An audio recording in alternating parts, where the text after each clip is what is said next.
Okay, so the match is being recorded. All right, so good day, everyone. My name is Jermaine Barrett. I will be your chair adjudicator for this match. And I believe I'm joined by two panelists. I'll invite them to introduce themselves. But before I do so, just to note, I am an adjudicator from Jamaica. Um, I invite the panelists to introduce themselves. Yeah, hi, my name is Taha Iqbal. I prefer he, them pronouns if pronouns are being expressed. Okay, So, hello debaters, my name is Jay Mantuano. My preferred pronouns are he and them. Good luck on the debate. okay, thank you. And of course, my preferred pronouns are he and them as well, or they. Really doesn't matter. All right, so I'm going to now invite the teams to state just their first names, beginning with the proposition, and of course, feel free as well to share your preferred pronouns. So, proposition, beginning with you. Please state the name of your speakers in the order in which you will speak. My name is Caleb, and I'll be doing the first speech. Tajay will be doing the second speech and reply, and Harith will be doing the third speech. And we all prefer he, him, or they. Who is the reply speaker? Tajay, the second speaker. Mhm. All right, and opposition. Hello, I'm Vinayak Menon. My pronouns are he, him, and I'm giving the first speech for the opposition and also the reply speech. I'm Skylar Wong. I'll be giving the second speech, and my pronouns are she, her. My name is Jennifer, and obviously I'll be giving the third speech, and my pronouns are also she, her. All right. Thank you very much. Okay. I think by now you would be familiar with the the time arrangements for speakers. Does anybody wish for me to go those over? Well, yeah, there's an aspect that I'll have to go over in terms of what the time signals will be from me. So you have 2 protected minutes. The first and last minutes of your speeches are protected. I will indicate when you've spoken for 1 minute by stating 1 minute. Then when you have gotten to 1 minute remaining, or in your last minute, I will say 1 minute remaining. Then when you have completed the allotted time, I will say time. That's in the case of the first 3 speakers on each team. That would be 8 minutes. I give you 15 seconds grace period. So 8 minutes, 15 seconds. I will say out of time, out of time, out of time. Those are the signals that we'll be using. For the reply speakers rather, I will simply indicate when you have 1 minute remaining by stating 1 minute remaining. Time when you are when you have consumed or exhausted the time allotted, and when you've consumed the time allotted plus the grace time of 15 seconds, that's when you get to 4 minutes 15 seconds. I will state out of time, out of time, out of time. Okay. Are there any questions? All right, so let us start our exciting debate. We invite at this time the first proposition speaker to open the debate. Here. Testing, can everybody hear me? Mm-hmm.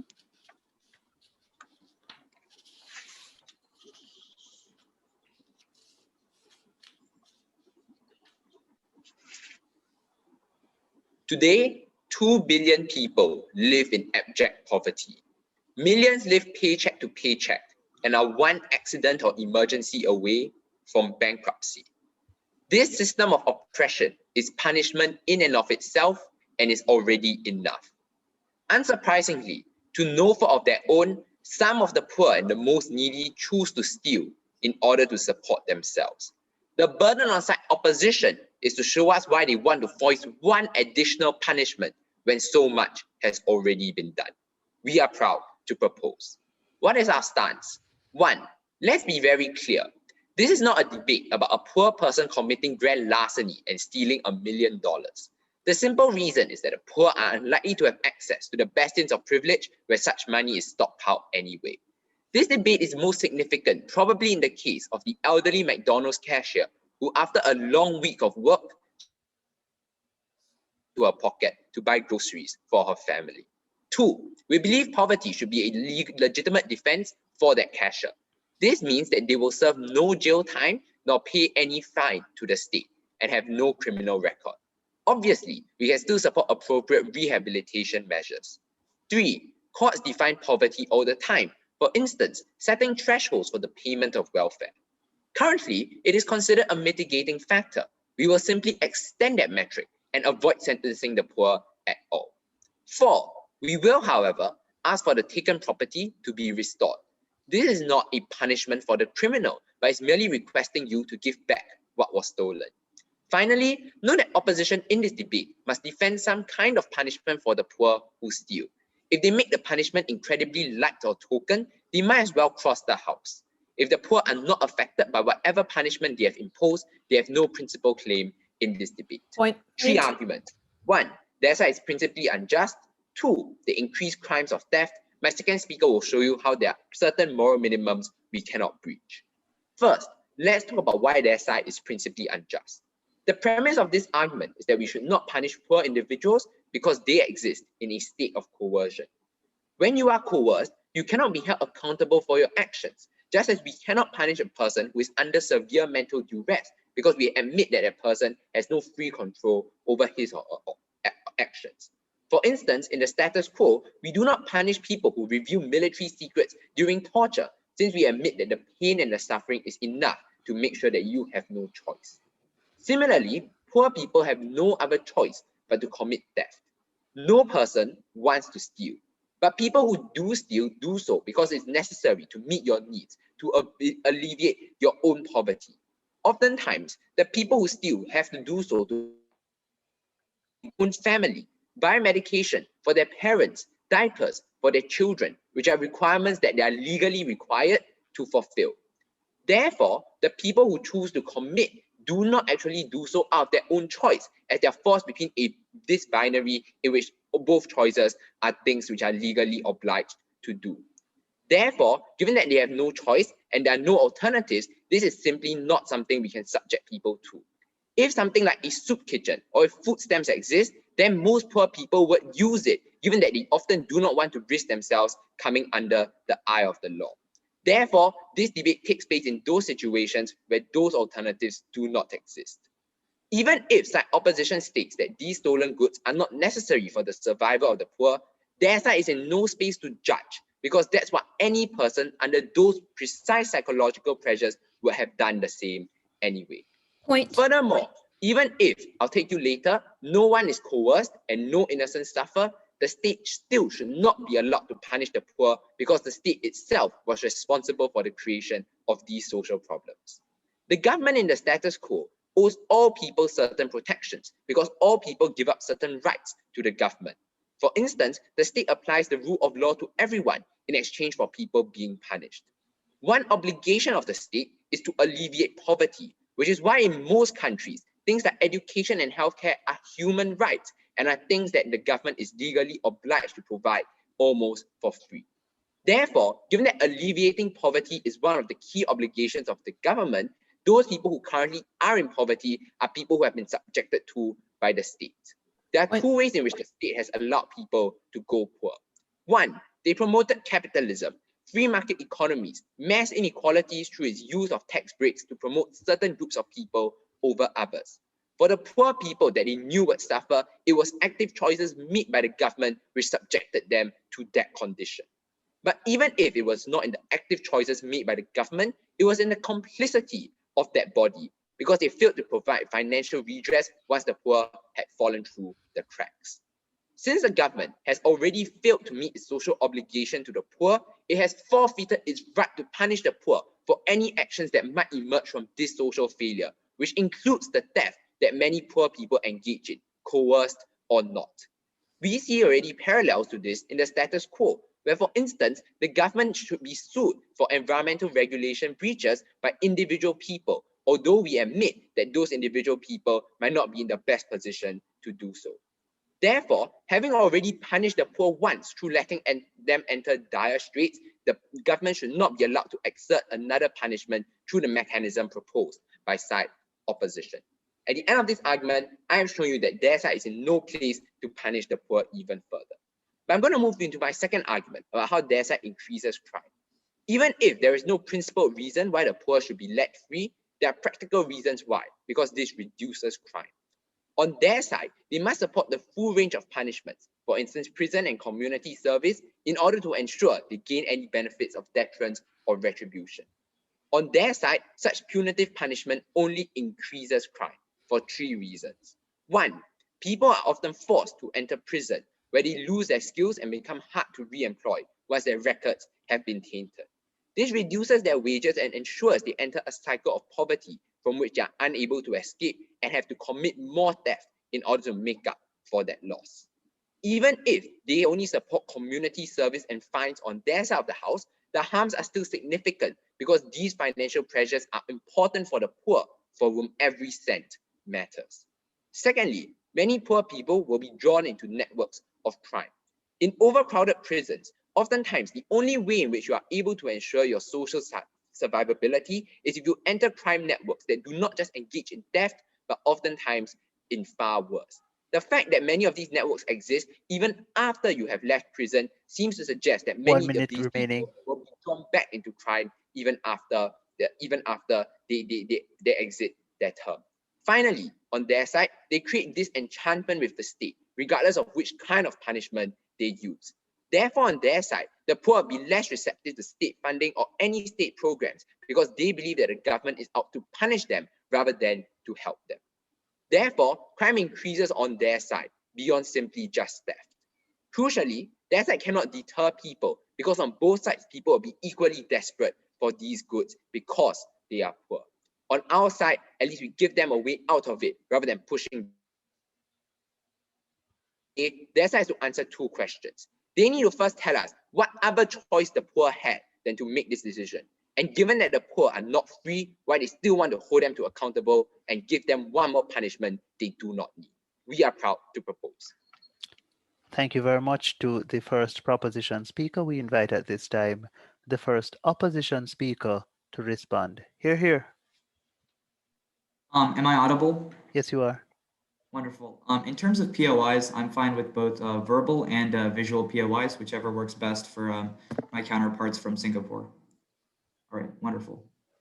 On side opposition, we do not think that theft is a solution, neither practical or principally effective at alleviating poverty. We think that it damages society, damages the rule of law, and ultimately damages the people that the proposition pretends to care about so much, which is the poor. And that example that they give you about taking $200 out of a McDonald's cashier, that $200 is also taken out of the wage of the other waitresses and the other cashiers in that same exact store. They aren't solving poverty, they're just spreading around the losses. With that, in this speech, I'm going to be doing three things. First, providing you with some framing. Secondly, refuting my opponent's arguments. And finally, providing you the first two substantives for the proposition. Starting off with our framing, we have some clarifications. We think that the crimes of theft include the stealing of resources, the robbing of things like businesses, and the invasion into others' properties and homes. We think that the crimes of theft extend need for basic necessities like food. And we think that this motion is asking us about two things. Firstly, that crimes of theft are principally justified if committed by an impoverished individual. And secondly, if a person commits a crime, they would not receive retribution from the state.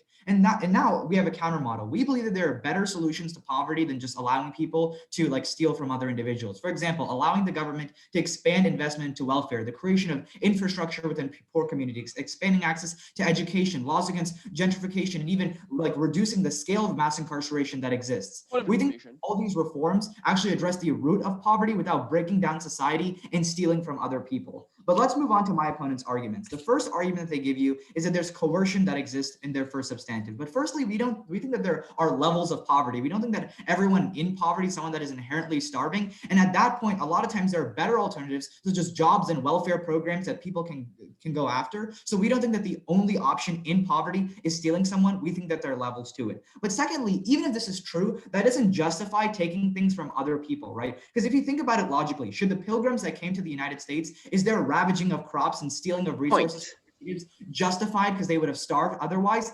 Absolutely not. Things are not justified just because you're forced into a certain situation. But thirdly, they talk to you about a government's obligation. They directly violate the government's obligation for the 5 billion other people who lose their right to property, lose their financial resources, and it violates the social contract. More on this later. But finally, there's an inherent contradiction. They tell you in their model that if someone steals, then they would give back the property to the other person. So at that point, they do nothing to alleviate poverty because this theft doesn't actually give people any resources. And finally, on their argument about increasing crime, number one, we think that our counter model addresses the root cause of crime, while theirs just says like they might increase or multiply crime. But secondly, they give you no examples of the efficacy of this. We think the main reason why crime could happen is because people don't fear retribution. In states such as Washington within the United States, they decriminalized crime. Crime went up, it didn't go down because people committed crimes and realized that they wouldn't be criminalized for doing so. We don't think that this is a very logical argument, even though it's very interesting on paper. So let's move on to the opposition's argument. Our first substantive is a principle, and there's two layers. The first is the value of law. If stealing is justified for those in poverty because of their circumstances, then it's impossible to draw a line as to what circumstances justify others. This moral stance creates a slippery slope that makes it impossible to justify law in nearly all circumstances. For example, if coercion to the poor are principal justification for why the law can be broken and the poor should be able to steal, then where do you draw the line? Would an abused person be able to break the law, turn around and commit violence against another person that has nothing to do with them? Or would a person who's been called a racial slur be justified in turning around and calling another person a racial slur? Essentially, their principle here leads to the breakdown of dissolution of laws because it's impossible to determine what circumstance or reparation justifies the violation of the state. Before I move on to my second point, I can take your point. So does your side support any mitigating factors or defenses to crimes, for example, insanity, coercion, or abuse?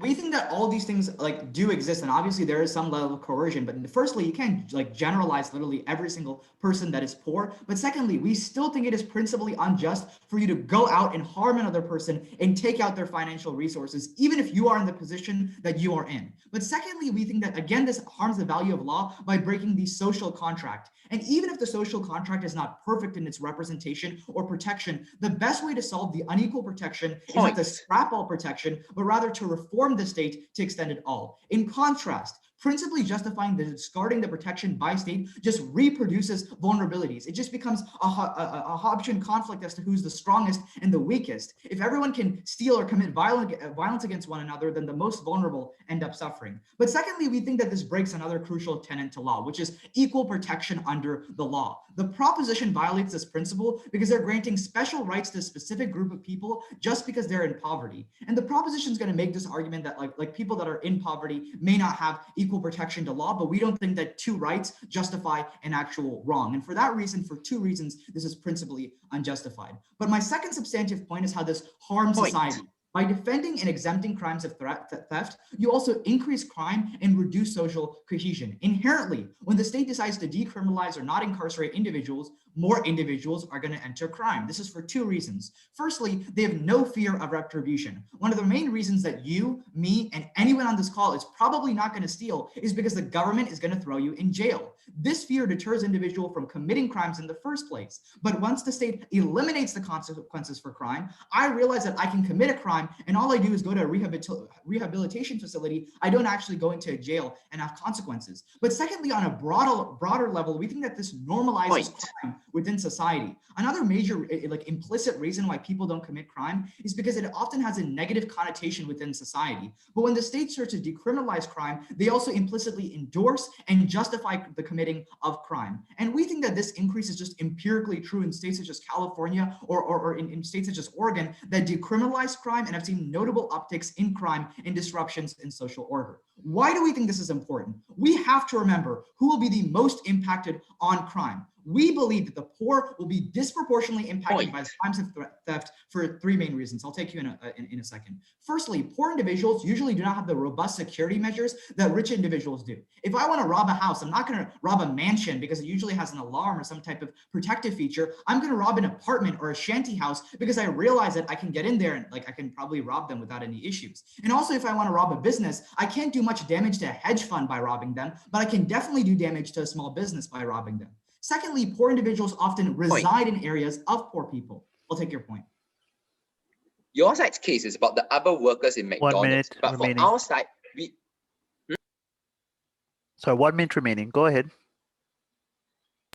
On your side's case, it's about the other workers in McDonald's. But on our side, we compensate that person adequately because the stealer is forced to return that money. You absolutely Why does your don't. side support more punishment through fines See, or prison? This is the contradiction. Either A, you alleviate poverty by letting them have resources, or B, you don't by giving it back. Like either way, this is a broken window fallacy where you're just like throwing around the money in circles and not actually helping people. We tell you that because of zoning laws and gentrification, poor people often reside in concentrated areas, which means it's much easier to accessibly commit theft against people near you. And finally, poor people have less access to retribution. Oftentimes, poor areas are understaffed in terms of law enforcement or have poor relations with law enforcement, while rich people often have private security guards. This knifes all my opponent's arguments because it creates a broken window fallacy where you generate money for one poor person by taking from another person. And additionally, you create cycles of poverty where businesses cannot be flourished, families cannot be protected, and children cannot go to school without the fear of being robbed. This is the reason why crime is so bad, because it shuts down social order. For all these reasons, we think the real way to solve crime is to vote for the opposition, not for the proposition. Thank you very much.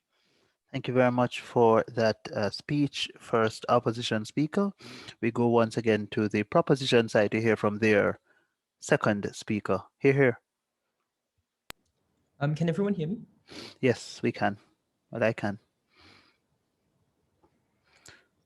I'm going to deal with 2 issues in the speech. First, are poor people principally responsible? And second, even if they aren't, should they be treated as responsible? So first, are poor people principally responsible? Notice that the first issue under this class was whether poor people should be punished for the crime of theft. The first thing that opposition tells us is that many alternatives for poor individuals exist. We agree, and we can support all of those alternatives like rehabilitation and jobs training programs on our side as well. Our point is that if poor people have to steal in spite of those alternatives, because those alternatives don't work, then they shouldn't be punished. We prove to you that no one wants to steal, either because of the punishment that opposition themselves talk about, or because of the social backlash that is likely to result against poor individuals who steal, especially if it is true that they live in tight-knit communities, as proposition says. This therefore suggests that if theft does occur, it is likely the last alternative. So first, alternatives do not exist. Second, coercion means that poor individuals should not be punished. There was no real response from the opposition on this, other than to say it was a slippery slope. First of all, insofar as opposition also supports legal defenses and mitigating measures, for example, coercion in other cases like the threat of torture, 1 for minute. instance, death, then they also support there being some kind of line separating from coercion from non-coercion. We agree. Sometimes there are gray areas in between that are not clearly coercion or non-coercion, but that is for the court to determine. Just because gray areas exist, it does not mean that we shouldn't distinguish between coercion and non-coercion, especially given the harms of coercion that my first speaker clearly outlined, in terms of psychological coercion, where the desperation that poverty creates drives you to steal in the very first place because you need to support your very own subsistence, or the problem of double punishment, where if poor people don't steal to support their family, then they are punished by the state for that because it is seen as a negligence of their family and abuse of their children. So for that reason, coercion is a justified mechanism to remove the responsibility of poor individuals. Opposition gives us a counterpoint here, which they say that the rights of others, for example, those who have been stolen from, should be respected in society. We agree, and that is why we think property should be restored to individuals from whom it was stolen. It is not a contradiction on this point because we never said that this was going to alleviate poverty. Proposition is under no illusions. Theft is not a way to alleviate poverty. Our point is that once people have stolen, they should not be punished for it, and then we can do all of the other mechanisms for resolving poverty that opposition themselves talk about. There is no contradiction here. The importance of this is therefore that opposition has no response to our policy, which is that we would give back property. This is an important mechanism because it takes out a lot of what opposition says about respecting the rights of others, which we do, given that we give property back, as well as stealing from the poor, which we don't do because the money is simply given back to them in the very first place. But why is this not a punishment? Because we told you that the additional punishment of the state is uniquely what characterizes a crime, and giving back what was owed is simply restitution for the crime that has been committed. This is why the social contract is respected in the world of proposition. Final argument from opposition on equal protection under the law. Our simple point is that we engage in unequal protection under the law all the time when we excuse individuals from crimes precisely because of situations like coercion or them, for example, being forced to do something under pain of torture. This is technically not unequal protection under the law because a different person in a different circumstance is treated differently by the law. But the law recognizes, obviously, that different circumstances merit different degrees of responsibility, and this unequal protection is justified and even necessary. But notice, even if opposition wins this point and they prove that poor individuals should be punished, they still have not proven the crucial second link, which is whether the state is in a position to punish them. Because the state is an actor as well. And what we told you from first is that even if poor people deserve punishment, the state cannot be allowed to do so for two distinct reasons. First, in a vast majority of cases, the state has directly acted to increase poverty and increase the necessity to engage in theft. Second, even where it hasn't, the state has been uniquely negligent in not alleviating poverty, given that alleviating poverty is a core responsibility of the state that it has not done. Why is this important?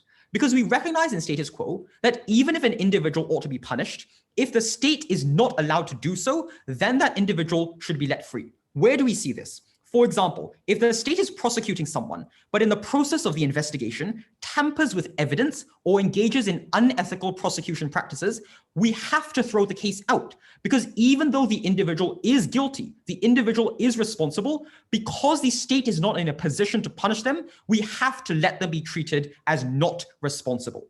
Insofar as opposition is unable to respond to this point, no thank you. They cannot prove that punishment is merited towards poor individuals. Second, should they be treated as responsible? The central question here is who reduces crime. We proved in first that deterrence as opposition's magic bullet doesn't work for two reasons. First, the desperation that poor individuals find themselves in removes the deterrent power of punishments because to them, the problems of subsistence are far more apparent and far more important. Second, even if deterrence works in an abstract sense, individuals often face cognitive biases where they think they won't be the specific people who will be caught as a result of these policies. So deterrence is not an effective means for reducing crime. Rather, they give us no real response to what my first speaker tells you, other than some assertions of examples. My first speaker showed you why increasing the incarceration of poor individuals uniquely increases crime and theft, because the recidivism rate is already at 50%, precisely because poor individuals are forced into economic desperation, no thank you, where they are not able to make a means of living other than by stealing. For this reason, opposition is the one that increases crime in the status quo. I've therefore proven that even if these individuals are responsible for their crimes, they should not be treated as responsible by opposition's metric. In my third argument, I'm going to weigh between the two metrics of the size. Are the practical benefits of opposition or the principal responsibility of proposition more important? We think the principle is more important for two reasons. First, the purpose of the court is to determine guilt independent of outcomes in society. That is the reason, by the way, we have equal protection under the law, because even if a certain punishment results in a certain different outcome in a specific circumstance, because that individual has unique social circumstances, we think the court is still justified in implementing that punishment precisely because the role of the court is to stand apart from these utilitarian outcomes. But secondly, and far more importantly, there are certain moral minimums which the court cannot cross. This is the reason why opposition cannot say that they win on practical grounds, even independent of the principle. Because if they do that, they are essentially punishing innocent people in order to deter crime. If opposition acknowledges that people are not principally responsible for their actions, and yet they want to punish them in order to reduce crime, they are simply instrumentalizing people for the social purpose of reducing crime. This is different from on our side, where we are allowing individuals to go free. And the difference is because there is a difference clearly between the active harm perpetrated by the opposition and the lack of punishment that exists in the world of proposition. I've therefore proven that opposition cannot win this debate merely by showing that they reduce crime, but in any case, opposition is the one that dramatically increases crime as a result of forcing poor individuals into desperate circumstances. For these reasons, I'm proud to propose.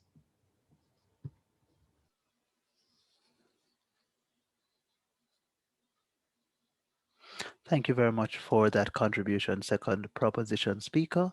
We go once again to the opposition side to hear from their second speaker. Hear, hear.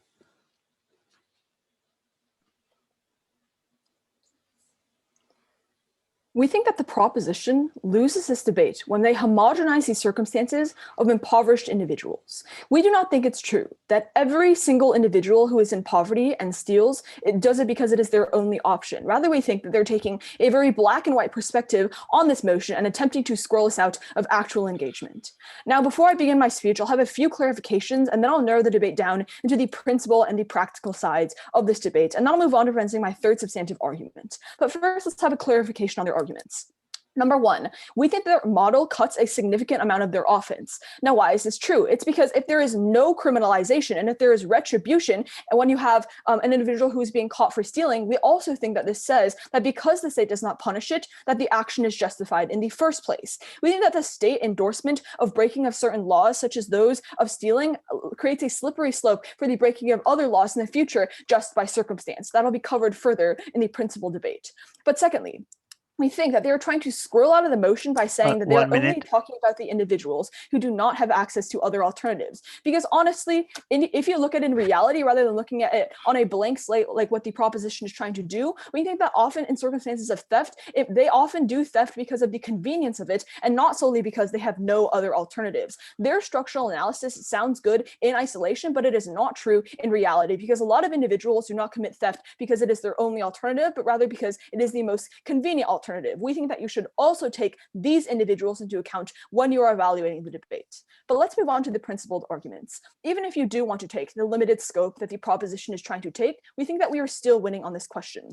Let's think about their principle first, about how the state should not punish the state should not punish it because oftentimes these individuals are being coerced into their circumstances. Let's take them at their highest ground and limit the scope of the motion. Number one, we think that even in circumstances of coercion and even in circumstances that are very dire, there is still not often a justification to do the action in the first place. We gave you a lot of analogies. For example, when the Pilgrims came to the United States and they were hungry and starving, does that mean that they have a principled justification to ravage the land of the Native Americans? No, it does not. That is why we think that there's not always principally justified insofar as the practical harms behind the principal justification still exist. But secondly, we think that they lose the fact that the government has the obligation. We think that the government has an obligation to actually enforce this, and this is because they cannot tell you where they ever draw the line as to what in the future can be distinguished as coercion. For example, we pose you the question of, does structural racism qualify as something that would be counted as coercion? If someone is structurally oppressed in terms of racism, does that mean that they can turn around and call someone else a racial slur? It is not often clear, and the proposition is not made clear to you as to what the black and white distinction is between what counts as coercion and what does not count as coercion. Now, the proposition simply tries to opt out of this question by saying, oh, we'll give it to the courts can decide. But we think that this gray area is not something that is so easily clear-cut because it is very morally ambiguous as to what constitutes as coercion. Insofar as that is true, our principal arguments are always going to come first in this debate. That is because, number one, their only engagement with their principal argument is that, well, we would give it back, we would have retribution, so therefore there is no longer a principal argument on this question. But we think that the lack of retribution still triggers our argument because the lack of retribution shows that the act of crime is justified in the first place and that breaking the law is okay because you will not be punished as a result. It is essentially a government endorsement of this action. That's when our question about the slippery slopes becomes significant. They cannot justify to you, again, what is coercive enough for the government to endorse the law, and therefore we think it's difficult for the law to ever be enforced to a point where you're justifying what is coercive and what is not coercive. But secondly, they give you an argument about how we have not proven the second link, that we do not show that the state is the actor that should enforce this. But the problem is that we agree with them that the state is the actor who should be responsible for stopping poverty. Insofar as that is true, that the state is the actor responsible for stopping poverty, we also think that the state is not necessarily perfectly just. But that does not mean that you should just scrap the state completely because you cannot distinguish between what is coercive and what is not coercive.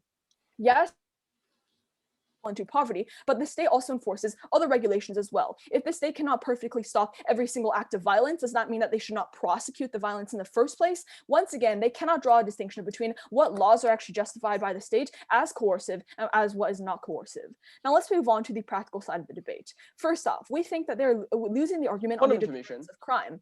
Their only engagement with this argument is that, oh, it is the individual's only alternative, so therefore they're going to commit the crime no matter what. One, we think that they are squirreling out of the heart of the debate because there are obviously other alternatives in the real world that people can engage in. But number two, we think that while this sounds simple and good in theory, it is not practically true, which is why in states like California and Oregon, when we saw the legalization of crime, crime spiked significantly. It is because their theoretical arguments are not real in the true world. But secondly, we think that even if there is retribution that deters crime, even if there is retribution, that means that like these individuals Point. are hurt. It just becomes a race to the bottom as to who can best effectively enforce that retribution. We gave you structural analysis as to how in these areas that are typically low income, there's very low enforcement and very low policing in these areas, which means that crime can run rampant. Even if there is retribution, stealing is still going to hurt these individuals. Now let's go into their arguments briefly about increasing crime as a result of arrest. We think that this is practically infeasible for a few reasons. Number one, for the petty crimes that are like stealing, they're often excused within the court. And number two, it does not really expose these individuals to like mass connections of criminalization networks. We think that they're just going to be put in jail for a few days and then let out because it's a petty crime. It does not increase the exposure to the degree that they tell you about. But let's move on to our third substantive argument about how it impedes true solutions to poverty. Before I go on here, I'll take the previous point. Would your side punish innocent people for social utility? That's not really a question that we have to engage with in the motion. It's not a question of whether we would punish people for social utility, but it's rather, how can the state actually is distinguishable enough? We think that that question alone shows that there's a very clear moral gray zone as to what is actually coercive and what is not coercive. At that point, since there is a moral gray zone, what that means is that it's impossible to draw that line in the first place, and it's impossible to have a principled stance on what the state justifies as coercive. But on to our substantive three. The first layer of analysis is how it prevents impoverished people from escaping poverty in ethical ways. When poverty is seen as a legitimate defense, people will be incentivized to rely upon theft to make a living instead of moving up the economic ladder in justifiable ways, like applying for a job, going to vocational training, or getting a degree. Why is this the case? We think that if poverty is used as a defense, the defendant won't have to go to jail or pay any huge 1 minute fine. remaining. They are free from punishment as they naming themselves in their model. This results in a cycle of crime where people keep stealing because they will not be punished, and preventing the impoverished from pursuing ethical forms of advancement results in trapping them in poverty for the long term. As parents decide not to get jobs or pursue learning skills or going back into college, the children of those parents often end up relying on theft and have limited opportunities to escape poverty. This cycle perpetuates across generations, resulting in even more individuals trapped in poverty on side proposition. Now, why is this practical engagement going to outweigh the arguments on the principle? Number one, we think it's because it's impossible for you to actually distinguish the very principled justifications in this debate, insofar as proposition has given 16 minutes of substantive, but has still not clarified to you what is coercive and what is not coercive. That is why, on the practical level, the impacts are very clear fundamentally, so it's an easy place to vote. But secondly, we think that our practical arguments are going to outweigh, because you create a moral hazardous situation for these individuals in poverty in the first place, which just creates less justification and more coercion, ultimately turning their principle at its root. At that point, we are clearly coming ahead in today's round, and it is a very clear ballot for the opposition. Thank you very much to the opposition second speaker. We go once again to the proposition to hear from their second speaker. Their third speaker, rather.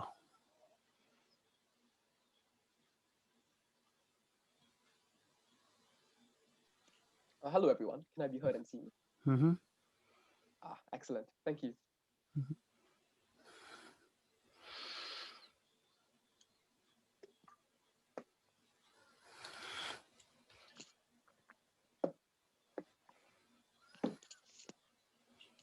It might appear to you that the burden opposition is foisting upon the poor is to merely do no harm. Let it be known that this is not what they are forcing the poor to do. At the end of the day, the crippling expectation that they place on these individuals is to be selfless. When they tell the McDonald's cashier, think about the other workers, not just your own personal struggles. But let me tell you, when you have had everything taken away from you, when your own needs are something you can barely even meet, it is genuinely unclear to me as to why it's important for these individuals to be selfless. That is too high a burden to place on the people who have lost everything. Two questions. One, can we hold poor people accountable? Two, on reducing poverty. First, can we hold poor people accountable? And I want to take up the biggest claim they make here, which is that we can hold them responsible because they are alternatives to theft. The question we asked you was that if there was a soup kitchen down the street, why on earth would they want to steal bread 1 and minute. risk, for instance, a bad reputation? The response we get from them is that, but it's convenient to steal. Note, the word convenient is a euphemism. It is a euphemism for standing hours and hours in line at the soup kitchen, only to find out that they have run out of soup by the time it's time for you to collect. It is a euphemism for instance, you attending multiple job interviews and getting rejected. It is a euphemism for welfare coming in late. Them saying that it's convenient is a euphemism for the struggles these individuals go through. The next thing they say is that, but you're homogenizing the poor. Look, the first thing I want to point out is that a vast majority of poor people don't want to be thieves. If there are alternatives like job training, they will go for them. If there are alternatives like welfare, they will take them because stealing is something that is still scary. It is still something you would rather not do. It is still something they might be caught for. At the end of the day, the point is this. Stealing is something no poor person wants to do because guess what? Poor people are like us as well. When they do something that they believe to be immoral sometimes, they feel bad about it too. They don't want to do it unless they have no choice. So then on this claim on homogenization, what I've proven so far is that a vast majority of poor people are not as they claim. They're not evil people who inherently like stealing just for fun. They are people who do it out of desperation. And this means their claim on homogenization applies to a small minority of individuals. Our claim is this. Even if we have to let a few guilty people go, no thank you, it's okay to let a guilty person go if you don't punish an innocent person. At the end of the day, even if we let a few guilty poor people go whom we can genuinely hold accountable, if the vast majority of them are actually innocent of this, then we don't think we should prosecute them at the expense of getting the guilty people. The next other big claim we get is that coercion is a very slippery slope. I want to point out, we responded to this from the beginning of the debate, where we told you that first, often courts are really good at identifying coercion. Like the reason this is true is because there are numerous examples where it's currently enforced today. We give you examples of how when you're under torture and you reveal information, we aren't going to punish you because it's coercion.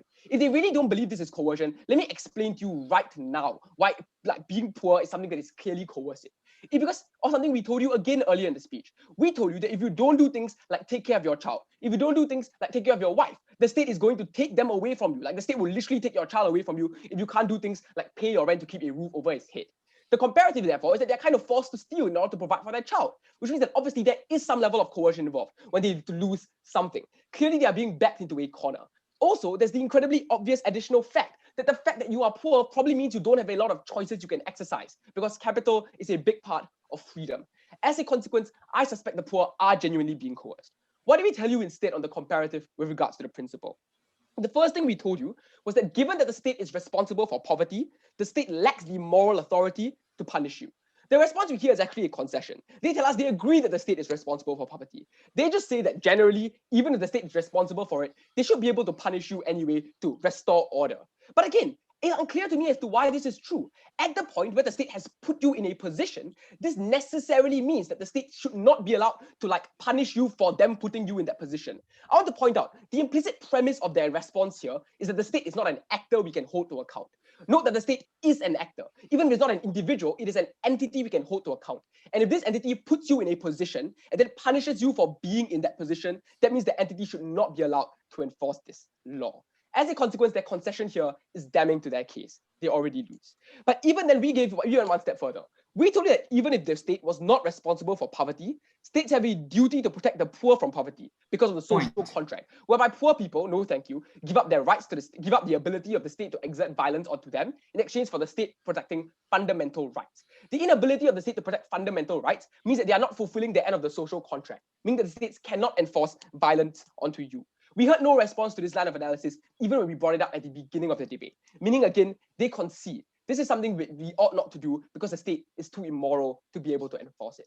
But again, I want to make clear why this is the most important part of the debate. Here what I'm going to do is I'm going to point out my second speaker's substantive, which went unrebutted. What did my second speaker tell you? He told you why even if we lost on the grounds of crime and reducing poverty, the reason we win the debate on this ground alone is that the unique purpose of courts is to ensure and to protect, individual liberty instead of looking at social utility. What did he mean by this? Let me reference you to the PUA we asked. We asked them, would you punish an innocent person if it meant an increasing social utility? They said they didn't have to answer that, which presumably means they wouldn't do it.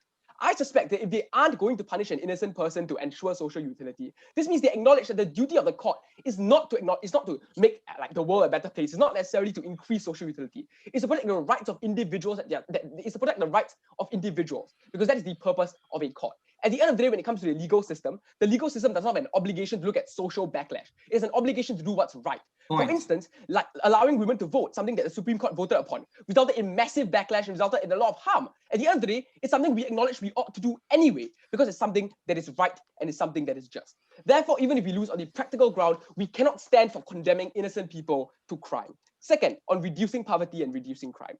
First thing I want to clarify is that the purpose of this policy specifically is not to reduce poverty. So when they say there's a contradiction when we return like property to people they stole it from, that's not the point of this policy. It's not to reduce poverty. It's to do something that is right for the people who are vulnerable. That said, I want to take down the main claim from their side. Because the main claim from their side is that poverty is worsened when more crime is committed by the poor against the poor. If I take out this claim that crime increases under our side, then their harms are flipped. Why is this true, that crime actually increases under their side and decreases under ours? We gave you 3 reasons from first speaker as to why recidivism would increase when you throw people in jail. Because when you throw people in jail, they can't find a job afterwards because of social stigma. They can't do anything afterwards at all. This means they are going to be far more likely, in fact, thank you. They're going to be far more likely, in fact, to do things like commit more crimes when they can't get employed. The response we hear is that, but this is not empirically true. Look at California. Like, look, they can't just simply assert and like tell us examples. They need to actually rebut our analysis instead of giving us 2 examples. So the reason this is important is because this actually reinforces our principal argument. Because even if in the short term, it's true that poor people are generally like really evil and want to steal, what this argument proves is that recidivism essentially coerces people. Because in the long term, when they can't find a job, when they are forced back into crime because of the way jail is structured, this means they are then coerced. That's when coercion applies even more. So you need to engage with the evolution of the argument I'm presenting now. Even if our principle doesn't apply in the short term, our principle of coercion applies in the long term due to recidivism.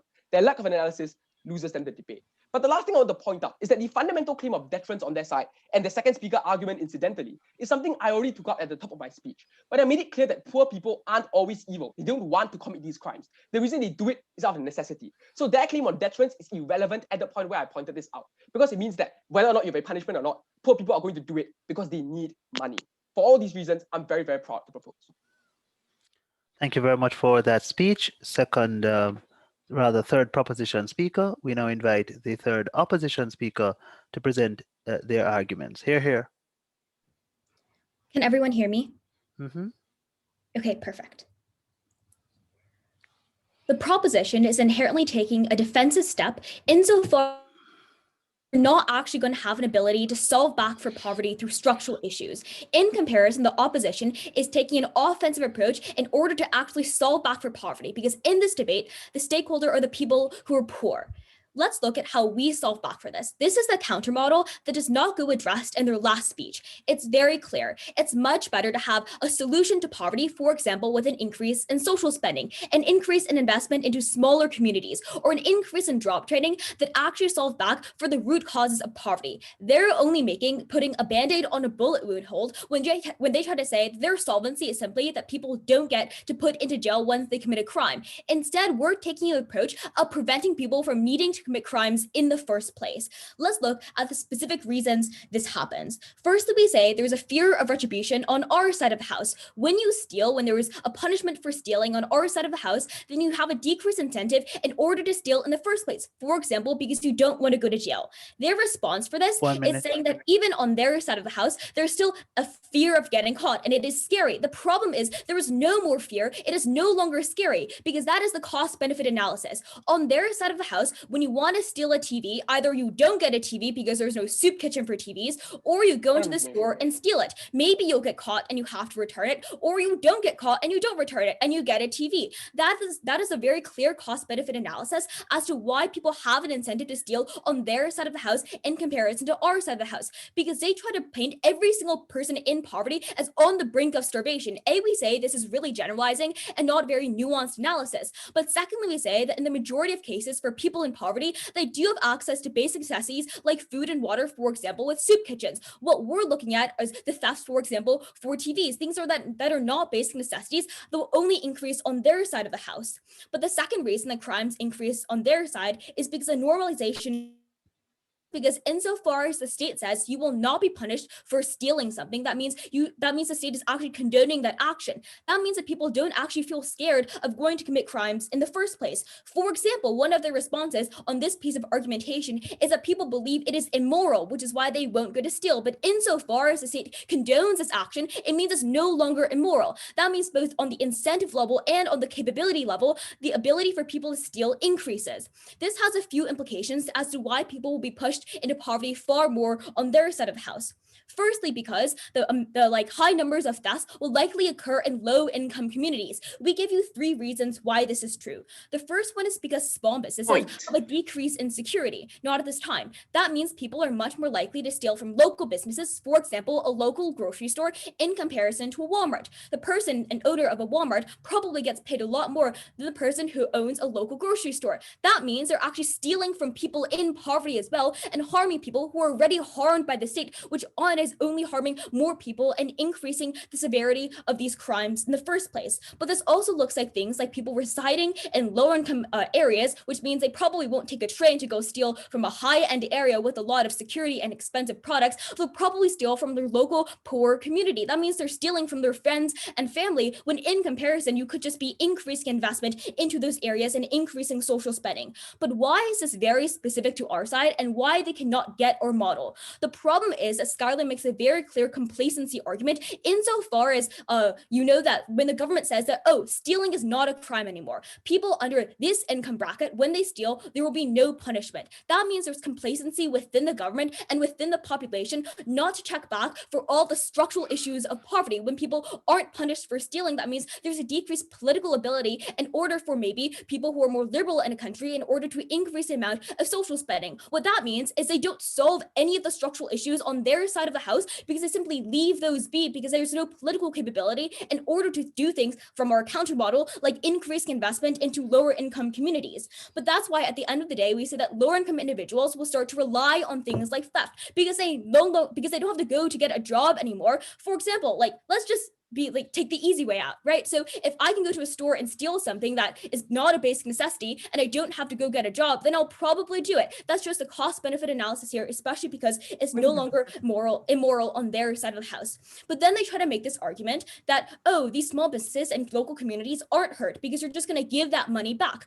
First, we say that's a violation of their principal argument insofar as if their whole argument is that poor people are coerced into stealing, shouldn't that mean that they should just be able to keep what they stole because they were harmed in the first place? But insofar as not protecting the ability for people to keep what they steal, then they're violating their own principle. But secondly, we say that even if these goods are given back, it doesn't solve back for all of the harms that are caused by the theft in the beginning. Let's look at 3 reasons why this is true. First of all, the amount of time it takes for you to get back a good probably takes a lot of time. For example, you may have to go to court. This also looks like number 2, legal fees and court fees that force you to pay more when you get something stolen. For example, a local grocery store probably won't just get their good back automatically. They have to spend time at the police station or spend time in court. And for example, 3 have to pay a lawyer in order for them to get all of their goods back. So at the end of the day, there's no security to catch the thief in the first place. For example, in local communities, you don't even know who stole from you. How are you supposed to get that good back in the first place? Which is why all of their argumentation about giving goods back is reliant on the fact that the thief is caught in the first place. But insofar as they're never caught, these local communities are definitely hurt a lot more. Why should you be weighing this practical argumentation over their principal one?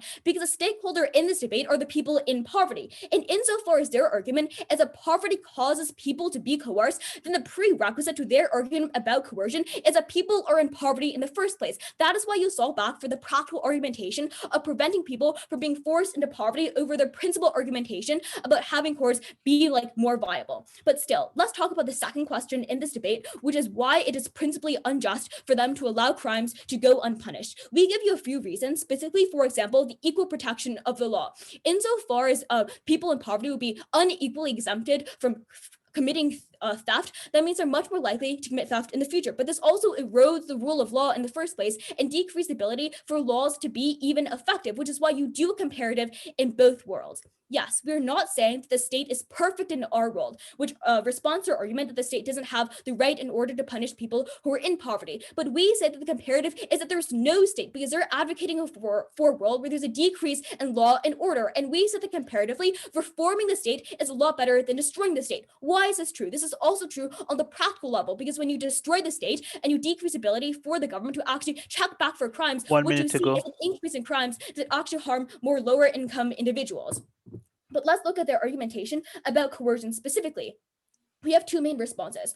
Firstly, we say there's no coercion because there are alternatives. The problem is there are no alternatives in their world because there's no funding for those alternatives that actually solve back for the root causes of crime. In our world, you see an increase in funding towards countermeasures that push people into poverty, for example, an increase in job training. So there's simply no coercion when you have the ability to increase social spending. But still, we say that even if there is coercion and you take their argument at its best, that is no justification for people to steal from other poor people. For example, when you steal from your local community, there's no reason for you to steal from someone who is just as poor as you, or maybe even more poor than you, which at the end of the day, it's a very clear vote for the opposition.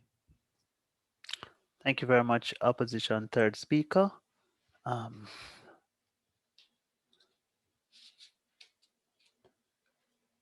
going to now invite the opposition reply speaker to come forward and to present their reply speech. Here. Am I audible? Yes.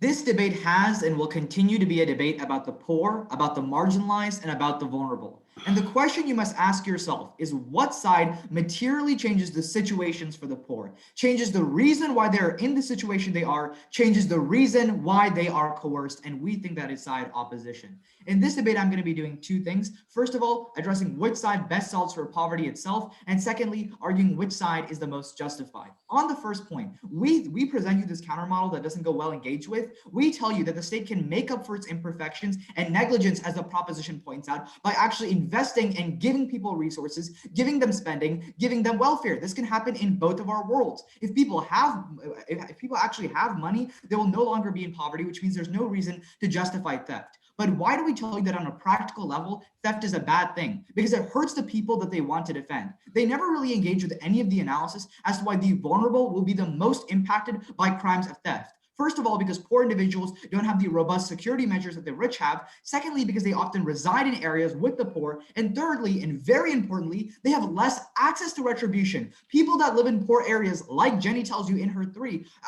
live in areas that are understaffed in terms of law enforcement and often have poor relations with law enforcement. So why is it bad when you do not create any retribution for crime happening? You create cycles of poverty where businesses cannot flourish, where families cannot be protected, where children cannot walk in the street without having the fear of actually having crime occur to them. This is why crime is a bad thing. Like, we wouldn't prevent theft if it wasn't a bad thing. It shuts down social cohesion and the stability of our society. Winning this practical argument also gives us access to the principle as to why people commit crime in the first place. They make two responses. First of all, they tell you that we're going to give back property. But number one, this is incredibly idealistic because they've conceded in every single speech, the third word that we give you in our second substantive, that the poor lack access to these measures of legal representation and lack access to retribution. But secondly, as Jenny tells you, crime hurts people in ways that are greater than the property that is lost. It leads to emotional trauma. It leads to businesses having been closed down in the days where they don't have access to property. We tell you that this debate expands like far beyond what just happens in the court. But the second argument that they tell you is about incarceration and recidivism. First of all, our counter model answers this as it solves the root causes to why people enter crime. Secondly, as Jenny tells you, petty crime is not the same thing as like doing a felony. So it's not likely that someone gives up their life once they enter jail. But third and most importantly, they only stop crime from repeating while we stop crime from happening in the first place. The second point I want to address is which side is justified. The principal point of side proposition is coercive. 3 main problems. Number 1, theft is not coercive. It's often the most convenient alternative. You can't generalize all the poor as hungry people that need food. It's often much easier to take something from a small business in an unprotected home than going through the process of accessing welfare. But secondly, a court does not evaluate coercion. It evaluates poverty. This debate says that these gray zones that exist within poverty will all be absolved in their crime, which means it's not just coerced people, it's all the people under a certain 1 minute income remaining. bracket that actually count for poverty. But finally, they do not simply just defend the theft of a basic necessity, but the theft of any object, the theft of a TV that has nothing to do with starvation, which means on several levels that their argument about coercion falls flat. We tell you that we are more principally justified as we uphold the obligation of a government. Their argument inherently violates the social contract of the government to protect people, protect their right to property, and protect their rights to the fruit of their labor. When the state simply legitimizes the stealing of resources, they also give up their role to protect those who concede their rights to them. Their only response here is that the state is imperfect. First of all, this logically doesn't make sense because it's like the state doesn't prevent a murder. Does that mean they should stop prosecuting murders? But secondly, this is not a solution as the state can repair and principally provide individuals with resources as we specified you in our counter model. At the end of the day, this debate was about helping the poor. They do not help the poor, we do. Please vote for the opposition. Thank you. Thank you very much, Opposition Reply Speaker. And to conclude the debate, we welcome at this time the Proposition Reply Speaker. Hear, hear. Thank you. Can everyone hear me? Yes. Thank you. Perhaps everything that third opposition and opposition replies say is true. It doesn't matter, because at the end of the day, it is useless to increase social utility if the cost of doing so is infringing on the liberties of individuals. Now we get a very interesting new piece of weighing in the third opposition speech as to why this may not be true. What she says is that improving the conditions of people actually reduces the number of coercive factors in society and therefore in the long run reduces the principal harm. This is a bankrupt principle. It is analogous to saying, I can enslave you in order to make you richer so that in the future you won't need to sell yourself into slavery. That short-term harm is not justified, no matter what the long-term benefit. What does this mean? In the world of opposition, innocent people are punished unjustly by the state in a system in which they enjoy no alternatives. We proved why alternatives don't exist. Often the inconvenience of alternatives is precisely a euphemism for a lack of access. And really the engagement we get from opposition on this point is an extraordinarily sophisticated case of whataboutism. What about other factors of coercion, of negligence? Even if these other factors exist and we probably support them, what opposition hasn't directly engaged with is to show why they don't apply in the case of poverty, given that negligence and coercion are generally recognized legal principles that exist in other areas of the law as well. But we fulfilled our burden. We showed you why poverty uniquely is a coercive force because it hinders individuals' ability to fulfill their legal obligations and has psychological damage, as well as why poverty was a unique case of negligence, unlike, for instance, violence, as opposition reply talks about, because poverty restricts your rights and therefore the state has a duty to solve it. So, innocent people are punished in the world of opposition, and that is not justified whatever kind of benefits opposition wanted to talk about. We made this quite clear in our third speech. Even if the comparative in our world is that guilty people are being let free, the presumption of innocence is why we would rather that than innocent people be punished. So even if opposition is correct that guilty individuals are let free in our world, it doesn't matter. What did the world of proposition look like? The world of proposition reduced crime. We get a point from opposition about how people will steal because the state condones it and there are no longer any deterrent factors. We prove that, of course, the state doesn't condone it because they get you to give back the property. And anyway, there's no point in stealing because you have to give back the property anyway. So exactly what benefit individuals see from stealing is not clear by the end of this opposition case. And obviously, states won't be complacent, as third opposition says, in trying to solve poverty, because poverty is just a huge issue that voters care about in the very first place.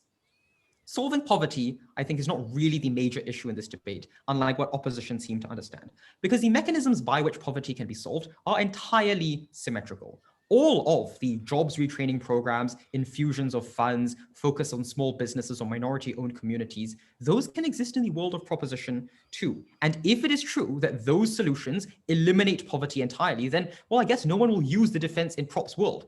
That's fine. But point is that if people are in a situation of poverty, they should be allowed to disclaim responsibility for the crime of theft. Ultimately, the principled argumentation from proposition was just far more important. And even if we agree that the world of proposition has more crime, in spite of everything we told you about increasing recidivism in the world of opposition, and even if the world of proposition has more poverty, that is justified if we don't infringe on the rights of individuals to lead their lives in a way that the state does not unfairly punish. Because at the end of the day, even if poor individuals ought to be punished, opposition hasn't proven why the state is in any position to carry Time. out punishment. For these reasons, I'm proud to propose. Thank you very much for that speech, and thank you very much to all the debaters for your contribution in this very exciting round. We're going to pause to review our notes, make some decisions, and then we'll come back to you with the final verdict. Just to note, this is an international tournament, so feel free to chit chat with each other, get to know each other a bit more, and we'll return shortly with the decision. Judges, panelists, if you would just message me on Discord with your results, I would appreciate that. Okay. Thank you for the round, everyone. I really enjoyed it. Yeah, great round. Thank you. Thank you for the debate.